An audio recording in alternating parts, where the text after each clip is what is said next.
भूषण, तुम्ही दोघं जण आज या ठिकाणी येऊन काम करतात. ही जी जनरेशन आहे तुमची, त्या जनरेशनच्या बाबतीत तू काय सांगू शकशील, त्यांना काय सांगू इच्छितो? सर, हा महत्त्वाचा प्रश्न आहे, ज्वलंत प्रश्न आहे आमच्यासाठी तरी. कारण की एक सामाजिक संस्था म्हटलं आणि त्यानंतर आम्ही जे दोघंही काम करतोय, तर आता इथं जर युवकांना यायचं आहे तर युवकांचा एक दृष्टिकोन बघण्याचा की सामाजिक संस्थेमध्ये तेवढं मानधन मिळेल का आम्हाला. त्यानंतर सामाजिक संस्थेतून आल्यानंतर पुढची श्युरिटी की आता सपोज आम्ही अनमॅरिड आहोत, लग्न झाल्यानंतरचं आपलं कुटुंबाचा उदरनिर्वाह कसा असेल, काय असेल, हे युवकांसमोरचे प्रश्न किंवा आमच्या समोरचे होते. पण आम्ही जेव्हा आता इथं काम करतोय तर त्यानंतर आता आमचे हळू प्रश्न जे आमच्यासमोर जे होते क्वेश्चन मार्क, त्या हळू कमी होत आहेत. की का, तर इथं काम करण्यासाठी स्कोप खूप मोठ्या प्रमाणात आहे.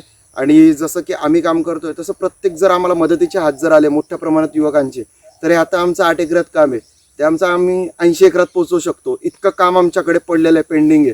का तर मुलं म्हणजे जे आमच्याकडे युवक अपेक्षित आहे येणं, ते युवक नाही. आता जे आम्ही काम करतोय, जे आमचे कृष्णमुक्त बांधव आहेत तिथं, त्यांच्या मदतीने, त्यानंतर अपंग बांधव आहे त्यांच्या मदतीने काम करतोय, किंवा आमचे सिनियर्स आहे, त्यानंतर कौस्तुभ दादा आहे, विकास काका आहे, त्यानंतर पल्लवीताई आहे, यांच्या मदतीने आम्ही हे काम पुढे नेतोय. पण आम्हाला जर अनेक युवकांचं जर योगदान मिळालं यामध्ये, जर अनेक युवकांनी इथं आले आणि आमच्यासोबत जर कामं करायसाठी तयार असतील, तर ऑलवेज वेलकम. कारण की आम्हाला अशा अनेक युवतींची गरज आहे इथं. नमस्कार. मी 6 वर्षापासून महारोगी सेवा समितीसोबत जोडली गेली आहे आणि महारोगी सेवा समितीचे जे वेगवेगळे प्रकल्प आहेत त्या सगळ्या ठिकाणी ऑलमोस्ट म्हणजे जसं सोमनाथ आहे, आनंदवन आहे आणि पुण्याला रिजनल ऑफिस आहे, क्षेत्रीय कार्यालय आहे, त्या ठिकाणी मी काम करत आता मागच्या 3 वर्षापासून मी सोमनाथ प्रकल्पात आहे. सोमनाथ महारोगी सेवा समितीबद्दल आपण सगळेच जाणून आहोत किंवा त्याच्या कामकाजाबद्दल आतापर्यंतच्या सगळेच लोक जाणून आहेत.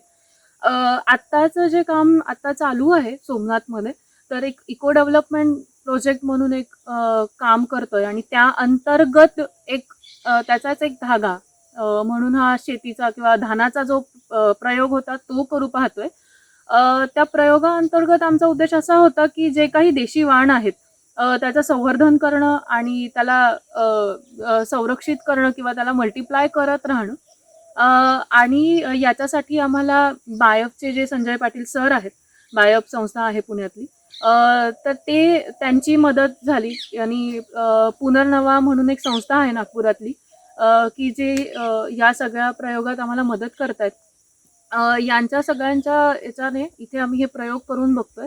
याचा उद्देश मी जसं म्हटलं की देशी वाणांचं संवर्धन करणं आणि हे करणं. तर या सगळ्यामध्ये आणखीन एक गोष्ट होती की आम्ही आत्ता मागच्या वर्षी, आमचं हे 2रं वर्ष आहे या सगळ्या प्रयोगाचं, आम्ही देशी जवळपास मागच्या वर्षी 55 व्हरायटी लावल्या होत्या. यावर्षी आम्ही 64 व्हरायटी लावल्या आहेत. त्याच्यातल्या 55 मागच्या वर्षीच्या आणि नंतर आम्ही पण अजून काही ठिकाणी गेलो, त्या लोकांशी बोललो, अजून काही नवीन बिजाई मिळते का हे सगळं पाहत होतो. याचा एक उद्देश असा होता की हा सगळा धानाचा पट्टा आहे, धान इथं मोठ्या प्रमाणात घेतलं जातं. तर धान जर लोक घेताच आहेत तर शेतकऱ्यापर्यंत चांगल्या प्रतीची बिजाई जावी, शेतकऱ्याला म्हणजे त्याला त्याचं उत्पन्न तर चांगलं मिळेलच, पण जो ग्राहक वर्ग आहे त्यालाही त्याच्यातले न्यूट्रिशस व्हॅल्यू आणि या सगळ्या गोष्टी, पोषक तत्व जी आहेत ती पण मिळावीत. आणि दुसरा मुद्दा हा होता की पारंपरिक जे वाण आहेत ते कुठेतरी लुप्त होत चाललेत. म्हणजे यातल्या असे काही नाव आहेत की जे खरं तर जुन्या खूप पूर्वीपासून आपल्याकडे, पण आपल्याला ती माहितीच नाहीयेत. म्हणजे आम्ही पण ती खूप नव्याने ऐकत होतो. तर तो एक उद्देश होता की यांना पण संवर्धन करणं कुठेतरी गरजेचं आहे, कारण नाही केलं तर ते लुप्त होत जाईल. आज फक्त कुठेतरी पाड्यांमध्ये एखादी आदिवासी लोक आहेत की जे फक्त त्यांच्याकडे कुठेतरी आज या जाती दिसतायत का, मिळतायत का. मग ह्या सगळ्या जाती जेव्हा संजय पाटील सरांनी ज्या जमा केलेल्या होत्या महाराष्ट्रभरातल्या, आम्ही त्यातल्या 55 मागच्या वर्षी लावून बघितल्या. त्याच्यापैकी 46-47 व्यवस्थित आल्या होत्या आणि ह्यावेळेस आम्ही पुन्हा एकदा तो प्रयोग करतो आहोत. 61 व्हरायटी आमच्याकडे आत्ता आहेत. आम्ही हे सगळं टीम वर्क आहे सगळं. आणि प्रत्येक आता जेवढे काही आमच्या टीम मधले लोक आहेत तर तेही जेव्हा बाहेर जातात तर त्यांनाही नवीन जात दिसली की तेही विचारणा करतात, त्यांचंही कुतूहल जागा झालंय. आणि आम्ही प्रत्येक जण आता त्या जी जात नवीन मिळते आम्ही त्याच्यावर प्रयोग करून बघतो. नवीनपेक्षा ती पारंपरिकच जात आहे, तिला नवीन म्हणता येणार नाही. हा जो प्रयोग चालला आहे, या संपूर्ण प्रयोगामध्ये सेंद्रिय शेतीवर जोर आहे की आपण त्याच्यात केमिकल्सचा वापर करतोय किंवा फर्टिलायझर्सचा काही वापर करतोय? आता जो हा 6 एकराचा पट्टा आहे त्याच्यामध्ये कोणतंही केमिकल आपण वापरत नाही आहोत, कारण हे प्रयोग आहे, डेमो प्लॉट आहे. याच्यात आपण दर 15 दिवसांनी या प्रत्येक जातीच्या याच्यात काय वाढमध्ये फरक पडतो किंवा उंची, लांबी, रुंदी, एका लोंबीत किती दाणे बसतात, असं सगळ्याचा आपण डेटा कलेक्ट करतो. आणि हे सगळं करत असताना आपण याला कोणत्याही प्रकारे केमिकल ट्रीटमेंट करत नाही आहोत, कारण नैसर्गिक याच्याने तो कसा आणि किती वाढतो आहे हा पण त्याच्यातला एक उद्देश होता, आपल्याला ते बघायचं आहे. त्यामुळे याला आम्ही कोणतंही केमिकल मारत नाही. अगदीच गरज पडली, थोडंसं कीड वाटते आहे तर कुठेतरी आम्ही नीम अर्क किंवा या गोष्टी थोड्याशा फवारणी करतो, पण बाकी आम्ही याला केमिकल कुठलंही ट्रीट केलेलं नाही आहे. जळगाव ते सोमनाथचा प्रकल्प आणि इथे सुरू असलेलं तुमचं जे सगळं संशोधन आहे किंवा त्याच्यावर तुमचं जे विषय अभ्यास सुरू आहे त्या संदर्भात काय सांगशील? मी मूळचा जळगावचा आणि माझं शिक्षण जर बघितलं तर शेती रिलेटेड कुठलंच ब क ड काहीच माहीत नव्हतं. त्यानंतर मग जेव्हा सोमनाथला आलो तेव्हा शेती माहिती होती, कारण की जळगावला मुळात शेतीही नव्हती, घरची शेती, कारण की वडिलांचं बघितलं तर बिझनेस आहे, त्यामुळे शेतीशी काहीच संबंध नव्हता. आणि माझं मुळात शिक्षण ग्रॅज्युएशन जर बघितलं तर M.Com झालेलं आहे. आणि ह्या क्षेत्रात यायचं म्हटलं, एका संस्थेसोबत काम करायचा विचार असा आला की मी ग्रॅज्युएशन करत होतो, MPSCचा अभ्यास करत होतो. MPSCचा अभ्यास करतानाच एक खूप मोठं प्रश्नचिन्ह आलं की मी का MPSC करतोय. तर तेच की मला मुळामध्ये MPSC करायची होती, लोकांमध्ये जाऊन लोकांसाठी काम करायचं होतं, त्या उद्देशाने मी MPSCचा अभ्यास करत होतो. पण मग का करावा यातून एक उत्तर आलं की तुला लोकांसाठीच काम करायचं आहे, तर तू प्रशासनात गेल्यानंतर करू शकणार आहे का तेवढं ठामपणे? तर नाही. का तर तुला तुझे सिनियर्स असतील त्यांचा दबाव असेल, किंवा मग त्यानंतर कुठल्या तरी एक्स व्यक्तीचा की जो आपल्यापेक्षा अशिक्षित असेल त्याचा दबाव असेल. तर मग काय या दबावात राहायचं की मी त्याला रोज मारेल नाही तर तो मला रोज मारेल. मुळात स्वभावच तसा आहे तापट, त्यामुळे शक्य नव्हतं हे करणं.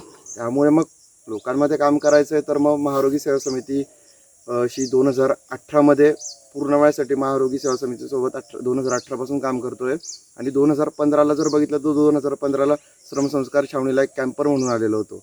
आणि कॅम्पर म्हणून आल्यानंतर मग आनंदवनाशी जुळलो असा मुळामध्ये की कॅम्प तर केलाच, आणि त्यानंतर मग जेवढे आम्ही मित्रमैत्रिणी कॅम्पला शिबिराला आलेलो होतो ते सोबत जुळलो.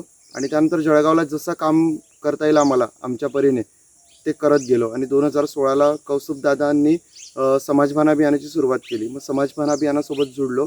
आणि त्यानंतर 2018ला समाजभान अभियानासोबत महारोगी सेवा समितीचा एक वेगळा प्रकल्प होता की आनंदवनाच्या बाहेर जाऊन, की बाबांचा असा मोठं होता की जसं आनंदवन समृद्धीचं बेट झालं, जसं हिमलकशाला कामं झाले त्याच पद्धतीने बाहेरही झाली पाहिजे. त्या अनुषंगाने 2016पासून दादांनी काम सुरू केलं आणि त्यात जुळलो. 2018-19 पुण्याला रिजनल ऑफिस आहे आपलं समाजभान अभियानाचं, किंवा महारोगी सेवा समितीचं रिजनल ऑफिस म्हणता येईल. त्यातून आपले जे बाहेरचे जे आपण जे कामं करत होतो, आरोग्य, शेती, रोजगार, त्या अंतर्गत मग तिथे 2 वर्ष कामं केली. आणि 2021पासून पूर्णपणे सोमनाथ या प्रकल्पात काम करतोय. मग सोमनाथ या प्रकल्पात काम जर बघितलं तर मग आता आमचा 1250 एकरचा प्रकल्प आहे. 1250 एकरच्या प्रकल्पामध्ये मोस्टली इथं जी कामं करतोय आम्ही ती शेती रिलेटेड कामं केली जातात. उदाहरणार्थ शेतीचे नवीन प्रयोग, जसं आता आम्ही धानाच्या 61 देशी व्हरायटी लावलेल्या आहेत. मग त्या देशी व्हरायटी का लावल्यात, का बरं लावल्यात? तर देशी व्हरायटी का लावल्यात तर मुळामध्ये की हा धानाचा बेल्ट आहे. आता धानाचा बेल्ट म्हटला जातो, पण आम्ही जर जुन्या लोकांना विचारलं इथल्या आजूबाजूच्या गावातल्या, तर इथं मोठ्या प्रमाणात ज्वारी घेतली जायची, मकाई घेतला जायचा. हा धानाचा बेल्ट काही वर्षापासून झालेला आहे. तर आता जर हळूहळू बघितलं तर इथला शेतकरी कापसाकडे वळतोय. तर मग कापसाकडे का वळतोय हे मोठा क्वेश्चन मार्क आहे. त्यासाठी या धानाच्या व्हेरायटी ज्या जुन्या आहे त्या संवर्धन करणं त्याचबरोबर गरजेचं आहे. मग त्यासाठी या 61 व्हरायटींचं संवर्धन, आणि या 61 व्हेरायटींमधून मुळात संवर्धन करणं हे कशासाठी? तर या मुळात आता जर आपण बघितलं मार्केटला आपल्याला कुठला XYZ तांदूळ मिळत असेल, कालीमुच आपल्या ताटात येतोय, पण तो कालीमुच कितपत ओरिजिनल आहे हे आपल्याला कोणालाच माहिती नाही, कारण आपण मुळात शेतकरी नाही आहोत आणि कालीमुच काय होता हे आपल्याला माहीत नाही. त्यामुळे आमच्याकडे जी व्हेरायटी कालीमुचची ती आम्ही बघितल्यानंतर आम्ही स्वतः शॉक झालो. कालीमुच असा कसं काय असू शकतो? आपण ताटामध्ये तर वेगळा बघितलाय, किंवा आपल्या घरी आणलेला आहे तो आपण वेगळा बघितलाय. तर त्यामुळे आम्ही स्वतः या नवीन गोष्टी शिकतोय. तर आम्ही हे प्रयत्न करतोय की वेगवेगळे की देशी धानाचं संवर्धन, त्यानंतर देशी भाजीपाला असेल, देशी कुठलंही पीक असेल याचं संवर्धन कसं होईल याचा आम्ही विचार करतो इथं. श्रमही श्रीराम आहे बाबांनी सांगितलेला हा मंत्र हे दोघं जोपासत आहेत. याचबरोबर आपण उद्या नवीन व्यक्तिमत्वाला भेटणार आहोत. धनंजय साखरकर, नवराष्ट्र, चंद्रपूर.